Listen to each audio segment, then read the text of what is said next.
so you would say you do like meditation, or what do you do every day to just manage your entrepreneurship journey to stay focused?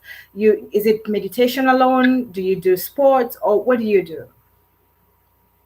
Yes, meditation, prayers, exercise. Those three things happen every day regardless, because that's how I get myself moving and grooving. So you just have to find what works for you. What is it that you do every day to keep you moving towards your goals? Personally, I like to go for, depending on the energy that I have woken up with, I definitely try and immediately, just like after saying the grace and just being grateful to be alive first in the morning, I tell myself, like, here I have an opportunity to do something new again. I have an opportunity to be able to do better and do something new. So once I get that ongoing, I try to work out. I do cardio workout from YouTube, for example.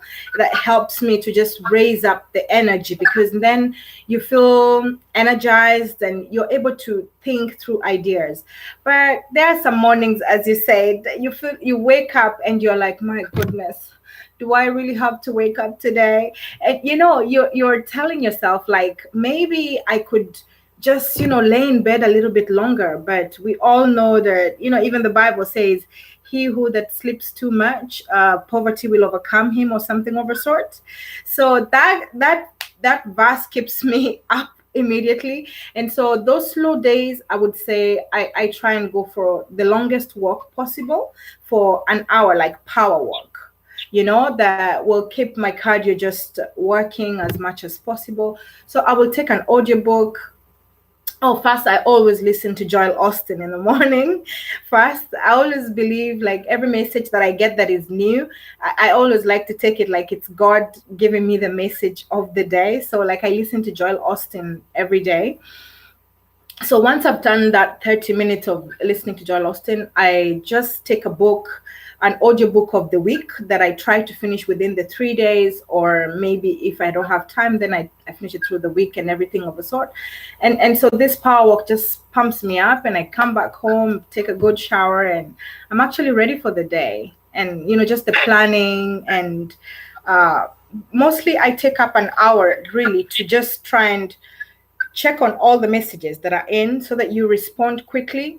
This is part of like customer service, and trying to just make sure that your customers are staying on par, and that they're taken care of if there's any demand. And especially in the digital world, for me, who is more of a digital entrepreneur and different affiliate programs and everything, when there's a request, so you have to just respond to it much faster.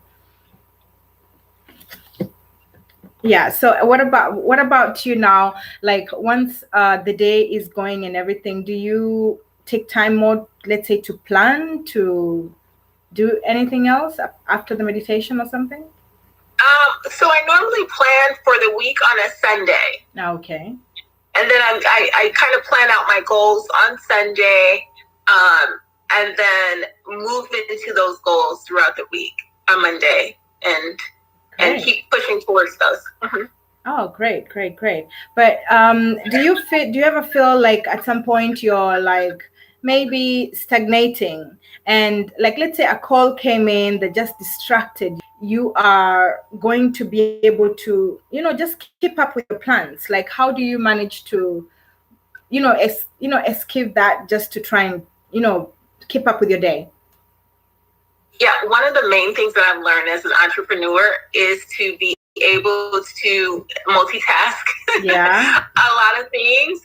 And then also, if you need to make a turn and tend to something that's most important, and put everything else on the back burner, you have to be able to do that. That's a very important skill that I really learned only as an entrepreneur. And so that means, if there's something that's pressing that needs to be handled immediately, then you take care of that and put everything else behind it. And then once you've tackled it, then you go back to your list and just keep chipping at that list until you get to where you want to be. But yeah, that was, there's a term for it that I used a lot during the pandemic, and it's escaping me right now. But it's like when you have to pivot. There it is. There's the turn. Yeah. that's the word. Yeah. So, sometimes you have to pivot and tend to things that are more important, more pressing, that's going to make a bigger impact either now or in the long run. Mm-hmm. And then go ahead and continue on with your own goals, or your own list for the week. And then if you don't get to the end of the list by the end of the week, I say, like I said, don't beat yourself up about it. You just kind of carry it over to the next week. And as long as you made some progress in that, then you're doing great. Yeah, fantastic. But I saw like for a lot of the gentlemen, for example, most of the ones who like are in business, solo entrepreneurs or something of a sort, some of them like going for biking or, just taking something more physical, something of a sort. Do you ever try biking, for example, yourself? I do ride bikes. I do bike. On the back in the day, yes. Which is not too long ago. Yeah. But when we could, and I believe people are doing so now. I used to go scuba diving, and I love that so much. Why don't you do it anymore? Because of the pandemic first, and then secondly, I just got so involved. I just have to plan it out. Great. Go ahead and get my list and plan it out. But I like to do some things that on my downtime. I like to kind of push my physical boundaries, and also push my my own mindset, because I don't swim. Oh, why? Yeah, I scuba dive, right? So I like to push myself in different ways, just to know that I can do it. Just so I have that satisfaction of knowing that it's something that I wouldn't have imagined myself doing, but now I'm doing it. Oh, that's so I do that in various ways. So even though I do biking, infrequently, but I like to do like extreme things, like the scuba diving. Oh wow, that's amazing. I get scared. I wouldn't lie, so that's why I wouldn't do it. But I was reading the Think and Grow Rich by Napoleon Hill, and there's like they say once you've had your exercises and everything, but there's one practice that he said about putting forward your plans and to have to read them every morning and every night before you sleep. So like now your objectives, you said you plan them now every Sunday, but do you find yourself having to repeat like some sort of affirmations that you have to repeat on a daily basis in the morning, for example, to remind yourself like, I am going to get 10 million in October. I am going to take 10 million in October. Like, trying to affirm certain things. Do you affirm every day as an entrepreneur, for example? Yes, I do. I do affirmations daily. I do. And what's interesting, what I've done lately, because I used to just say them out. You can either say them out or you write them out. So I used to just say them out or write them out in the past. But lately, I have recorded myself saying it. Good. I put it in my ears. Good. And I listen to it 3 times a day. Okay. And that has been amazing. So I do it first thing in the morning, and then I do it like middle of the day, maybe when I'm having lunch or when I'm walking the dog, I'll listen to it. Yeah. And then again, one time before I go to bed. Oh, fantastic. So, yeah. So to all entrepreneurs, there's one that is one of the way that you can be able to just have a successful results. It's by doing these affirmations every single day, because we say if you don't dream it, you can't have it. you can't accomplish something that you haven't perceived in your head that it's possible, right? And so by just writing them down, your desires, and you can be able to just speak them out on a daily basis, and try to practice saying it loud, even to yourself. If you're afraid of people hearing you, then lock the room and just say it loud to yourself, like every single morning and at night before you sleep. Sometimes Think and Grow Rich, actually, they say you write it somewhere where you can see it, in such a way that when you're waking up in the morning, you see that affirmation, and when you go to sleep, it's the last thing you see before you put off your lights or something of a sort. That it enables you to then therefore put up a plan on how persistent you're going to work at it, to give it your very best, to just make sure you have given your part. And it's just not saying I'm going to be a millionaire, but you're not putting in place a plan to be able to accomplish how you're going to get that 10 million, for example, or something of a sort. So I don't know if we have any questions from our listeners, and if you as an entrepreneur have had any exercises or practices that you put in place every morning that you do that we haven't talked about. Maybe anyone can tell us in the questions, and just let us know if you also sorry, I had a call. So let us know if you relate to any of the ones that we are talking about. Would there be anything else you would say would be the practice that you put in place, Tamika? Well, I would say much like you, I check the emails first thing, my work day. Once my work day starts, I check the emails, respond to the emails. I agree with you in terms of timely responses. So I like to, when I see an email, I like to handle it immediately. Now, saying that, if I'm working throughout the day and I receive an email and I'm working, with a client or the such, then the email waits until the end of the day. So sometimes you might see that I will have an email, you'll get an email from me in the late hours of the day, because I definitely tackle it first thing in the morning and at least the last thing I do before I end my work day. So, I know a lot of entrepreneurs, they're up at like 1 o'clock in the morning sending emails. That's me. But there's a secret to actually sending strategic emails to all entrepreneurs. This is like some sort of secret that you can try and practice. When you send your emails, like let's say at midnight, it makes sure that in the morning when the entrepreneurs are waking up and they're checking their emails, yours is like part of the priority. So if you have the most important ones, sending that hour, it has a marketing strategy to it, actually, I would say, because it enables you to actually make sure that your emails are prioritized, they're looked at first and everything. It's part of what they see at the beginning of their list. So it's a good plan. I agree with that. My marketing plan, whenever I send out marketing emails, they go out, I schedule them to go out first thing in the morning, so that when you open your emails for the day as a business, then you see that marketing email is on the top of your list.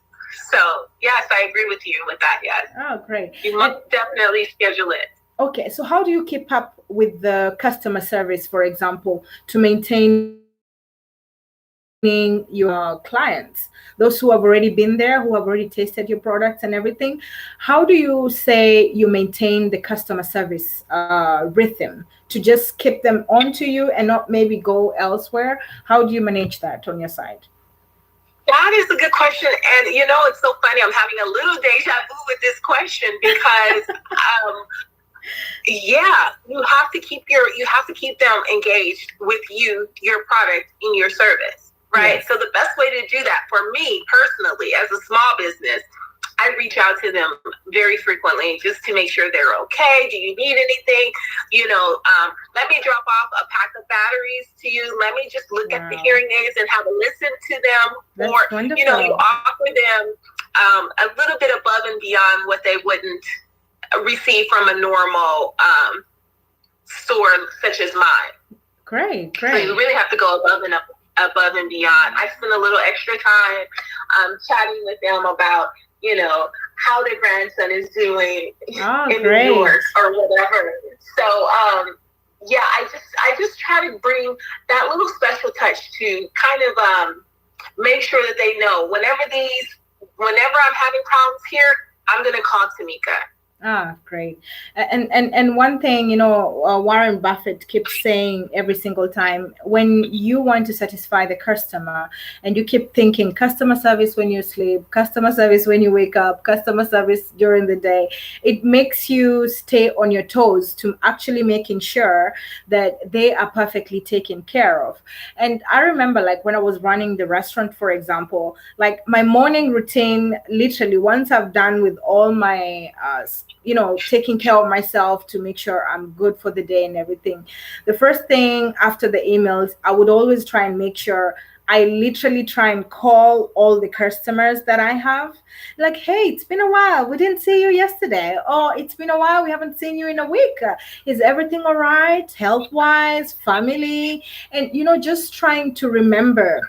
I was in a meeting of entrepreneurs yesterday, and one person indicated that trying to literally write down every single thing, sometimes when you do not have good memory, because there are people who do not have very good memory, and writing down certain specific details of a client, or even how you register into your contacts to be able to remember that client, by remembering and rephrasing something that they talked to you about, it always makes them know that, oh, she was paying attention.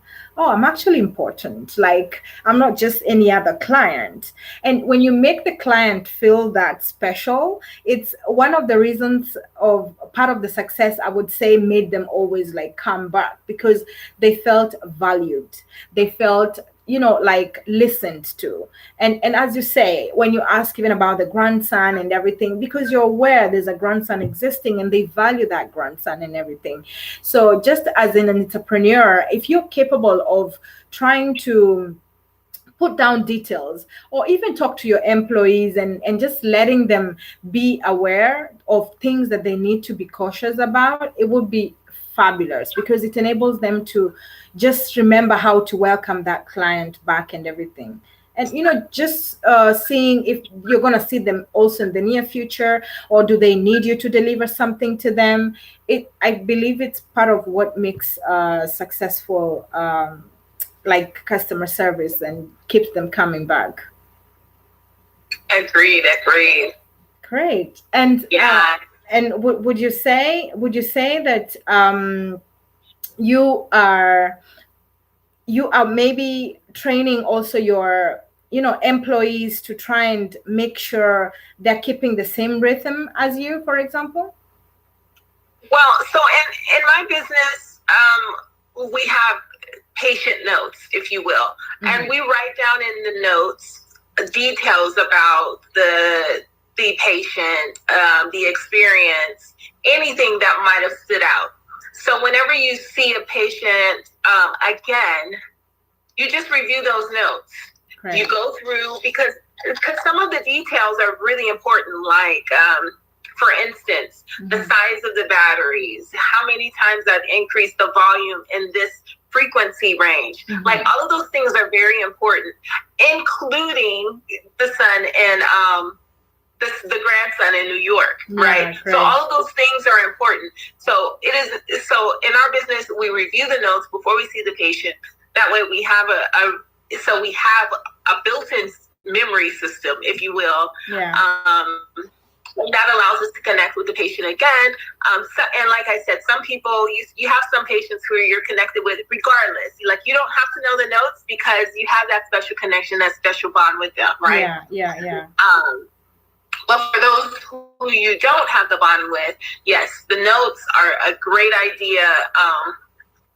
For an entrepreneur, you should always have notes on, like, who your target person is or who your client is. That way you remember. And it's not just an exchange of money, it's an exchange of like value and experience. Oh, great. And what are some of the practices that you do, for example, on like a yearly basis to like give back to society? We just started with that conversation, but we did not like elaborate more with it. I remember like in my position, like every Friday I made sure that like every morning or every afternoon or just the day of Friday, I would take off to go take care of orphans, for example, and just to be able to give my time without them knowing who I am, what am I doing there. I always felt like labeling even the things that you take somewhere is like a marketing strategy, and which I always refuse to do, for example. So when I was giving, it's me coming almost discreetly to just say, hey, I'm going to take care of the kids today, give some hugs, wash some of the kids, maybe feed them or something of a sort. And I don't know whether it was for my conscience, but it always made me feel like it kept my humanity like in control and humility in place, I would say.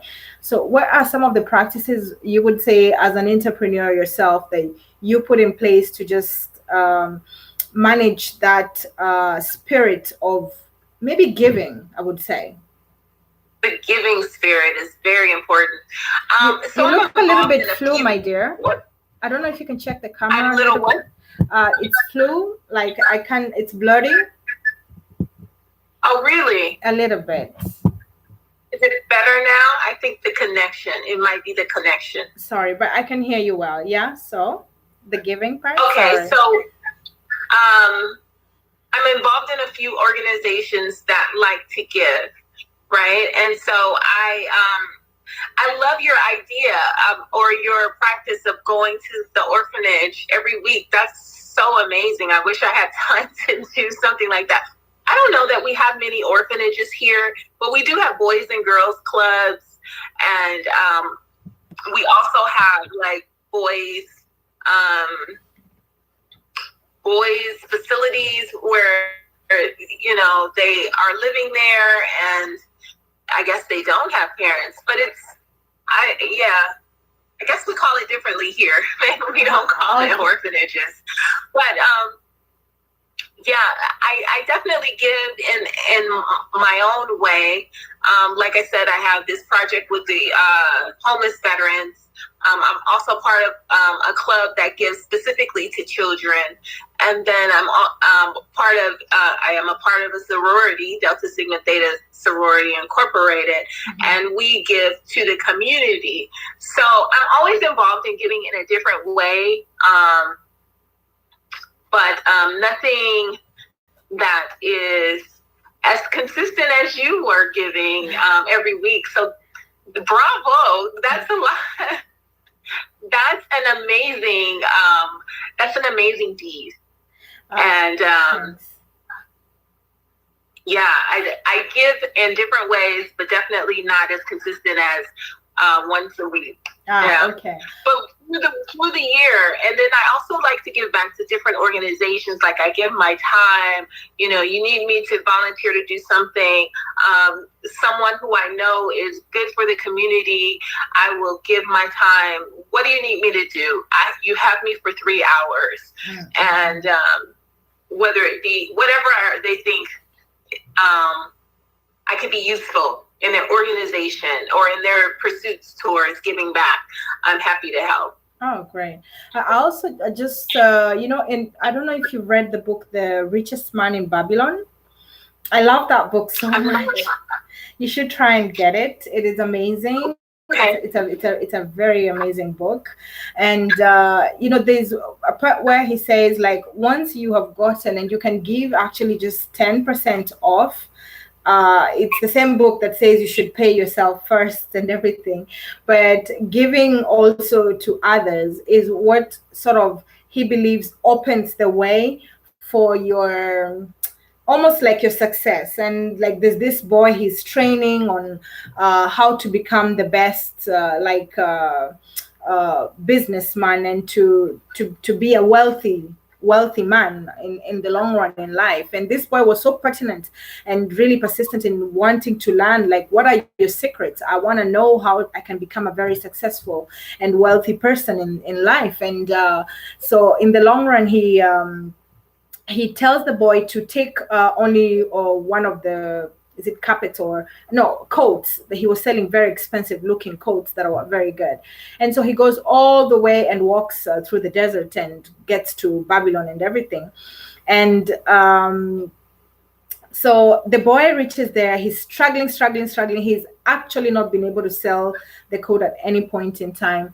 And in the long run, in the night, there was a couple in a manger that were like freezing cold in an alley. And so he looked and he's like, my goodness, I have nothing else to put on them. I would love to help or something of the sort. So the boy goes and puts the coat that he has been given to sell. It's the only thing he has, because he needs to take back results to the wealthy man, and that way he can have more money to be able to go and sell more. But so he takes this jacket and actually puts it on the baby who was just being born, and covers the baby and everything. And so he wakes up in the morning and really sad and goes like, well, I have disappointed my master. I don't think he will want to teach me anything anymore.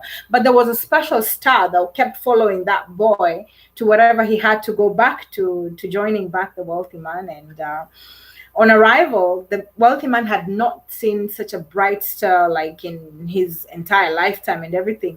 And in that second, he reflected and realized, that's the chosen boy. That's the chosen person that I need to deliver the secret to the best for being the wealthiest man on the planet. Because he was never supposed to unveil the secret until he found the person, the one.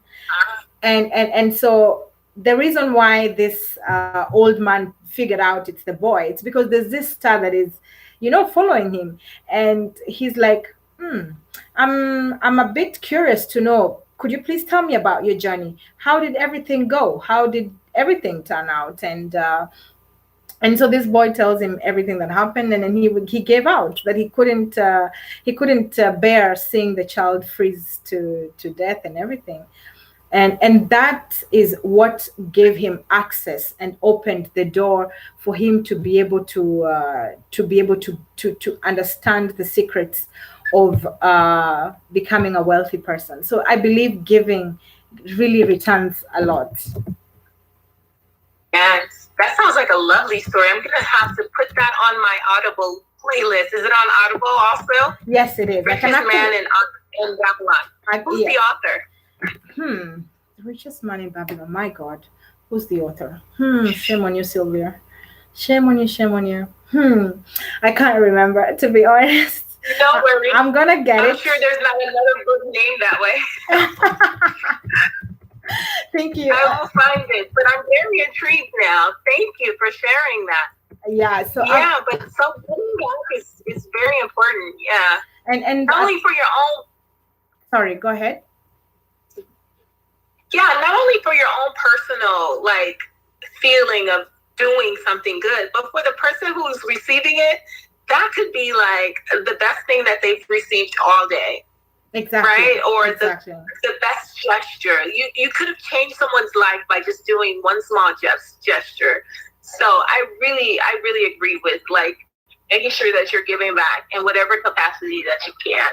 And just to all entrepreneurs out there, for you assuring just the blessings are covering your business and for the success and everything, I always believe when you can try and just even collect or do all that you do in your business, and you're able, maybe your first fruits or something of a sort, just take it somewhere where those people will never repay you back.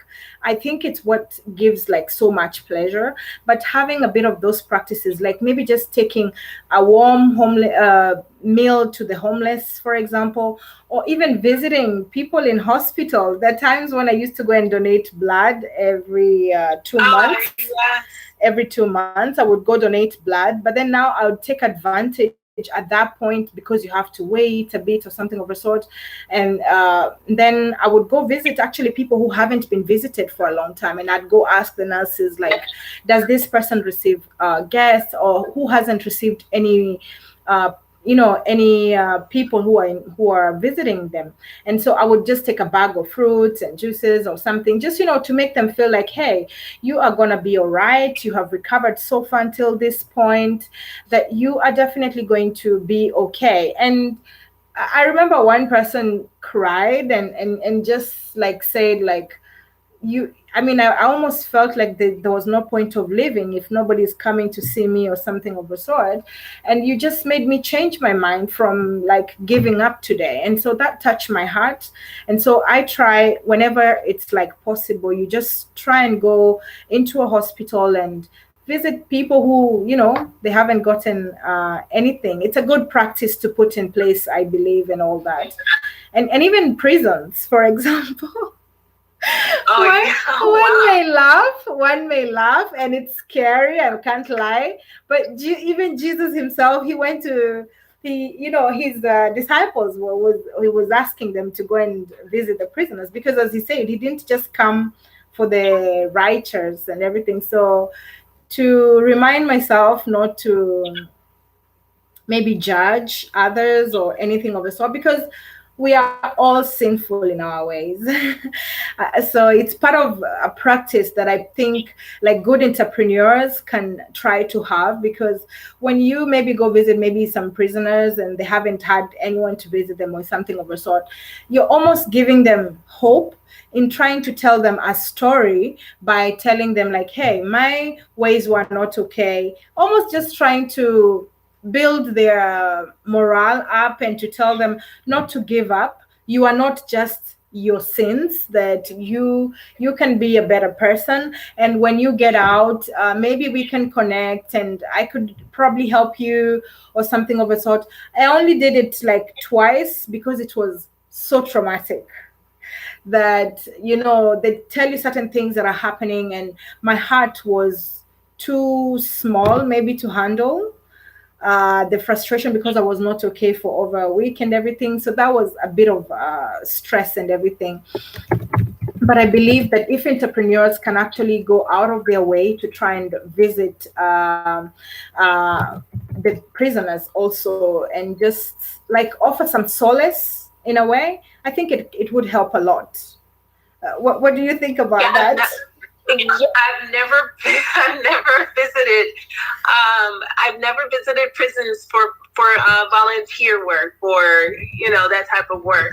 But I have been to seniors and the older generation. They have a special part in my heart. So I've gone to like hospitals or assisted living facilities, and I sit there and play bingo with them. Like I used to be a troop leader for a Girl Scout troop, and the young girls and the old people, they got along so great. They played bingo together. They had made some blankets and pillows for them. So giving them that and their time, they did. I think they performed a song for them, and they were just thrilled to have these young people in their presence. And it was just so great, and they had a good time. But I like to do stuff like that, like spend time with them. Bingo, it's the easiest game ever, right? And that quality time they really appreciate, because as you get older, your friends get less. And the quality time that you have with people, it's treasured a little bit more, I believe, or what I've seen as you get older, because they spend a lot of time in solitude, some of them. And so having someone to come and visit you and spend time and actually, even if it's just an hour, it's a big deal. It is. So, Yeah, just making sure you do that. But no, I haven't visited the prisons. I think you should give it a try. I think, I actually tell myself, like, once I'm more like comfortable, it's something that I would almost like to do, especially the juvenile, prisons, where for the young ones who are under 18 or something of a sort, to sort of like just recover them, not to lose hope in life, not to feel like everything is lost or they have to keep getting in trouble and going back again to the same system, to just try and making them believe like there's some hope out there, and that the system can work for them also, that it's not all lost in a way. Yeah. And the juvenile delinquents are impressionable. So, spending a moment with them, showing them something different can make the world of difference in their path of life, right? True. So I agree with that one. I would be interested in doing that one for sure. Because the youth and the old people, I love. Everyone in between.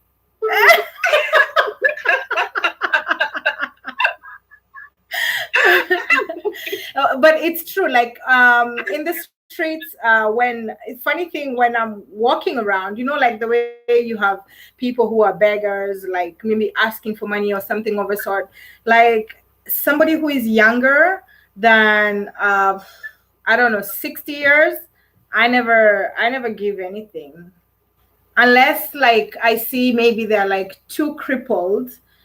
That's the only time like I will definitely stretch out. But older people, I always feel like, well, life turned out badly probably, and maybe they didn't know how best. So I do give at that point in time. But I would say younger ones, I tell myself like, damn it, I mean, you can walk, you can talk, you can stretch your hand. It means you can do something. You can do whatever it takes to succeed. So I think the same. I think they can also be battling some mental issues or some drug issues or some family issues. So I try not to discriminate. If then I've been blessed with it, and it is for me to give, right? Because I'm of the opinion that we're here only for a short time to do the best that we can, and that what we own, we really don't own, because we came in here alone and will be leaving this planet alone. Right? Yeah. So,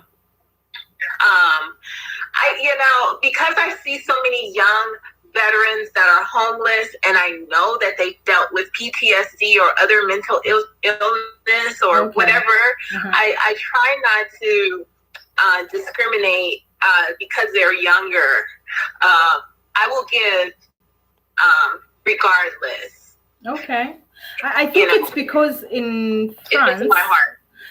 Probably maybe because of the system that is in France, that is set up in such a way that we almost all have access to help, in such a way that if it's schools, you will find most of them are free or something of a sort. If it's homes, even the homeless have somewhere where they can go and eat and keep themselves warm or something of the sort.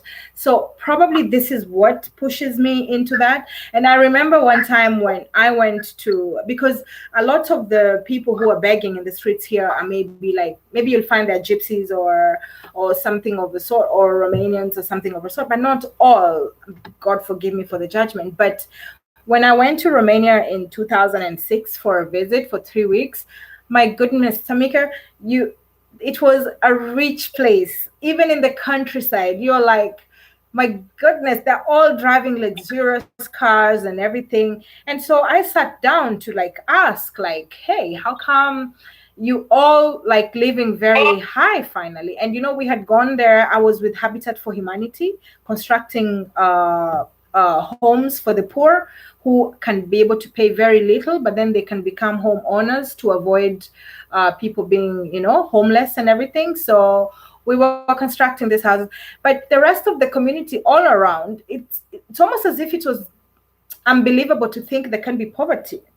And so, and since some were like finding it very strange, they had never seen a black, so they were all welcoming, like, oh, this is so nice. And so they were welcoming enough, and so they were open enough to tell me some of the things that happened.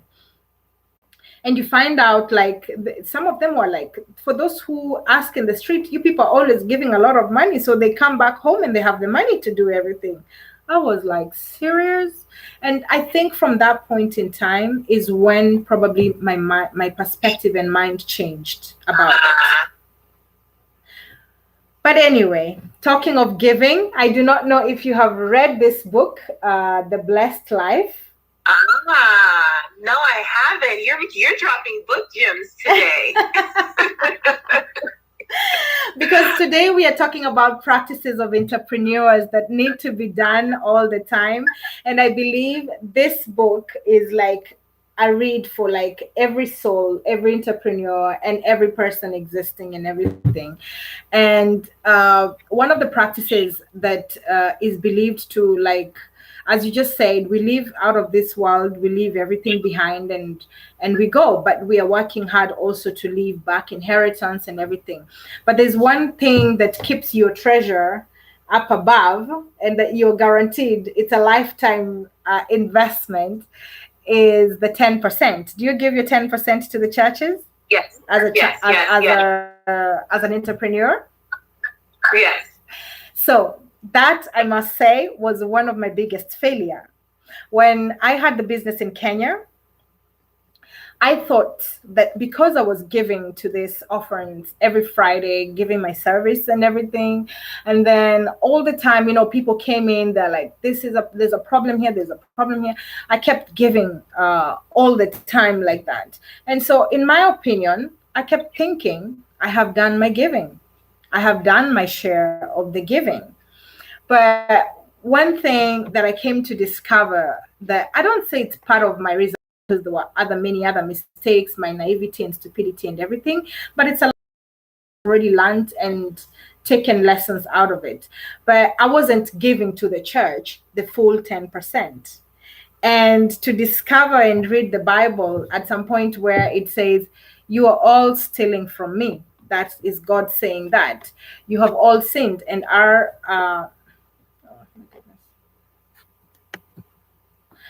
just a moment.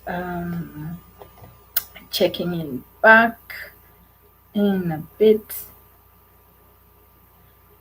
Sorry about that. Connection was just a little bit bad. I don't know what happened. Just a minute and I'm gonna be with you again.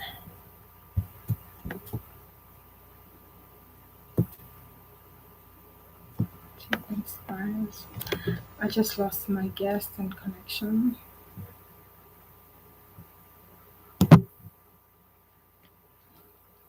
So sorry about this.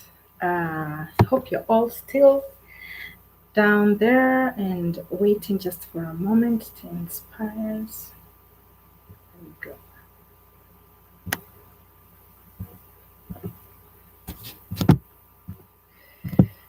So sorry about this.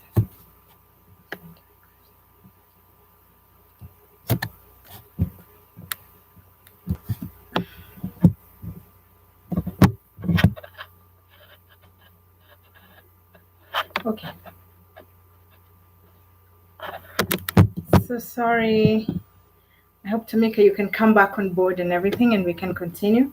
And so I really hope that you are all doing the giving. And as the Bible in, I think it's, Anne, you are viewing, can you tell me the verse that says, where God says that you are stealing from me and not by not giving the tithing and offering, not giving the 10% or the first fruits of your labor? Maybe you can tell me about it if you don't mind. I don't know whether it's lamentation. Anyway, I think it's the last book in the Bible. I'm not sure where. I'll write it in the comments later if anybody asks or would like to know.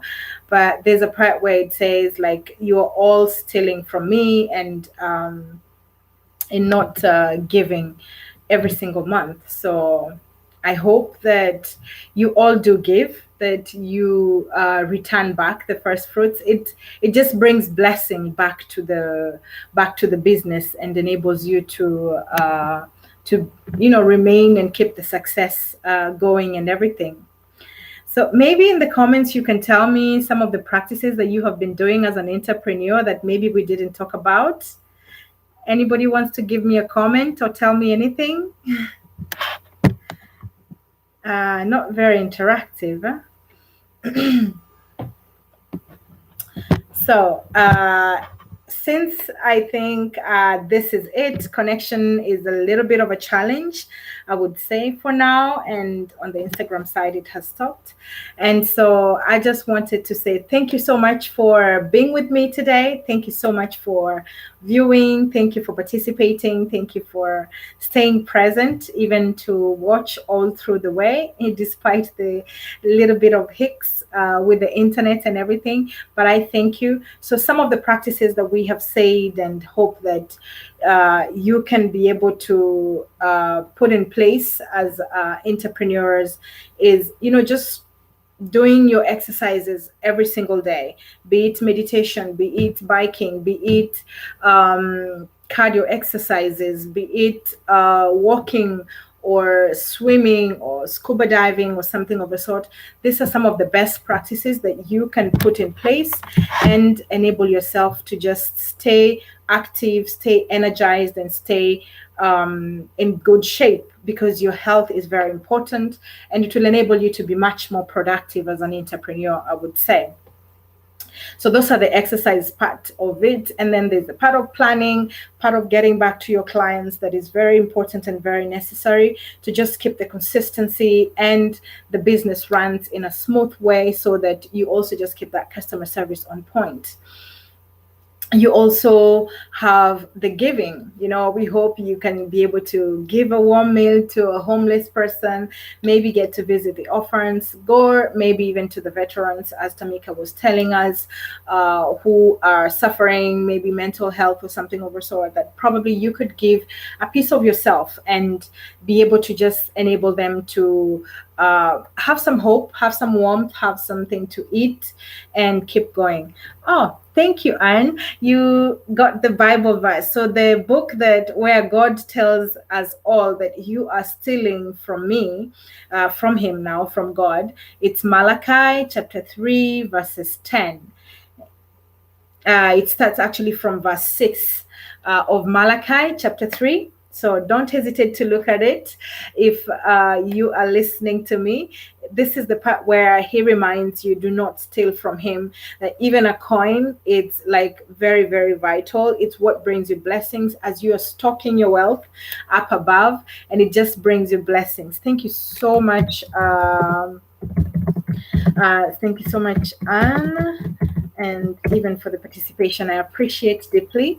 And so Malachi chapter 3, verse 6, this will remind you to just everything that you get when you pay your 10%, trust me, it makes you never to lack. It makes the success stay and makes you to just be a successful entrepreneur so that you can run your business in the perfect way. So I hope that you are going to listen to all the investment ideas that I've been putting in place for you, because I believe that we can all have multiple earning streams so that we can avoid stress, we can avoid frustration. Once one business is working solid and that you feel comfortable in that business, just try and put these practices in place to just keep you going and keep you strong all through the journey of entrepreneurship. And so the reason why we are all looking to, just get this time and financial freedom, it is so that we can live, love, and learn. Because, God made this world that we should all enjoy.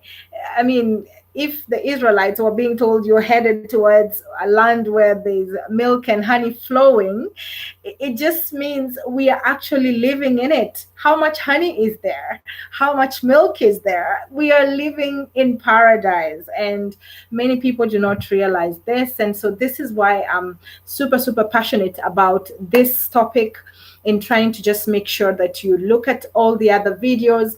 Please do comment. Let me know if any has inspired you, if any, requires like like explanation how to do it. I'll be really, really honored and happy to help you be able to understand. Otherwise, don't forget to subscribe. And until next time, live, love, and learn. Thank you for watching, and goodbye.